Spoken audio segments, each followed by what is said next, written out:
আজ ঐতিহাসিক ৮ ডিসেম্বর কুমিল্লা মুক্ত দিবস। ১৯৭১ সালের এই দিনে পাক হানাদার বাহিনীর কবল থেকে মুক্ত হয় কুমিল্লা।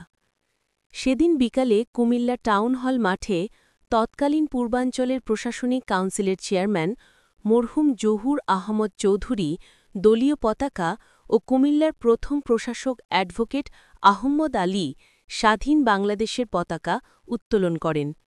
এই উপলক্ষে আজ ৮ ডিসেম্বর বিকেলে কুমিল্লা টাউন হল মাঠে জাতীয় পতাকা উত্তোলনের মধ্য দিয়ে দিবসটি উদযাপন শুরু হয়।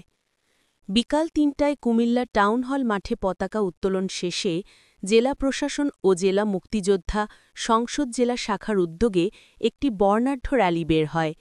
পরে নগরীর বিভিন্ন সড়ক প্রদক্ষিণ করে টাউন হলে এসে সমাপ্তি হয়। অনুষ্ঠানে অতিথি ছিলেন জেলা প্রশাসক মোহাম্মদ রেজা হাসান ও জেলা পুলিশ সুপার আনিসুজ্জামান।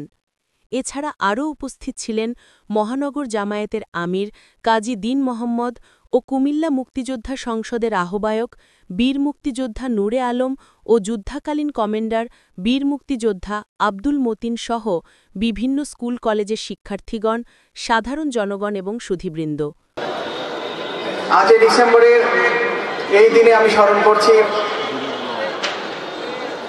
শহীদ বীর মুক্তিযোদ্ধাগণ সহ আমাদের অসংখ্য নির্যাতিত মা বোনদের, যারা এই বিজয় আনার জন্য নিজের জীবন উৎসর্গ করেছিলেন। মুক্তিযুদ্ধে কুমিল্লা জেলার অবদান অপরিসীম। মুক্তিযুদ্ধ করাকালীন সময় যে সমস্ত বীর মুক্তিযোদ্ধা সাহস বরণ করেছেন, তাদেরকে আল্লাহ পাক জান্নাতবাসী করুক সেই দোয়া প্রার্থনা করছি। তাদের পরিবার সহ তাদের যারা এখন রয়েছেন এবং এখানে আমাদের সম্মানিত বীর মুক্তিযোদ্ধাবৃন্দ সকলকে সশস্ত্র সালাম জানাই, আসসালামু আলাইকুম রহমতুল্লাহ। করি তাদের যে কোনো প্রয়োজনে বিপদে আমরা যেন পাশে থাকি এবং জেলা পুলিশের পক্ষ থেকে আমি সবসময় ওনাদের পাশে থাকার জন্য অঙ্গীকারবদ্ধ আমার ভাষা ব্যক্ত করছি, আমার অঙ্গীকার থাকার ভাষা প্রত্যয় ব্যক্ত করছি। ৮ ডিসেম্বর ১৯৭১ সালে আমরা মুক্তিযোদ্ধারা শহরের বিভিন্ন দিক থেকে হানাদার বাহিনীকে পরাস্ত করে এই কুমিল্লাকে মুক্ত করি। এখানে সবচেয়ে উল্লেখ্য যে কুমিল্লার প্রাক্তন ডিসি শহীদ শামসুল হক সাহেব শাহাদাত বরণ করছেন। তাদেরকে হানাদাররা ধরে নিয়ে গিয়ে গুলি করে হত্যা করে এবং পুলিশ সুপার রকিবউদ্দিন সাহেবকেও তারা হত্যা করে।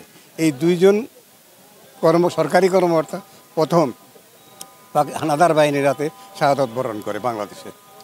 এই বাংলাদেশ যতদিন থাকবে তারা আমাদের কাছে স্মরণীয় হয়ে থাকবে। ৮ তারিখ মুক্ত হয়েছিল। আমরা সমস্ত মুক্তিযোদ্ধারা বিভিন্ন সাইড থেকে শহরে ঢুকেছি। বিশেষ করে ঢোকানো হয়েছে আপনার সোয়াগাজীর এদিক দিয়ে ঢুকে এয়ারপোর্টের দিক দিয়ে আক্রমণের মাধ্যমে পাকিস্তানদেরকে সারেন্ডার করানোর পরে আমরা শহরে ঢুকি ৮ তারিখ। সেটা হলো ৮ তারিখ বিজয়ের ঘোষণার কথা হচ্ছে। আপনারা দেখছেন মেঘনা টিভি, সত্যি সন্ধানে সবসময়। এছাড়া দেশ বিদেশের নিত্য নতুন খবর জানতে মেঘনা টিভির ফেসবুক পেজ facebook+meghna tv.bd তে লাইক দিয়ে আমাদের সাথেই থাকুন।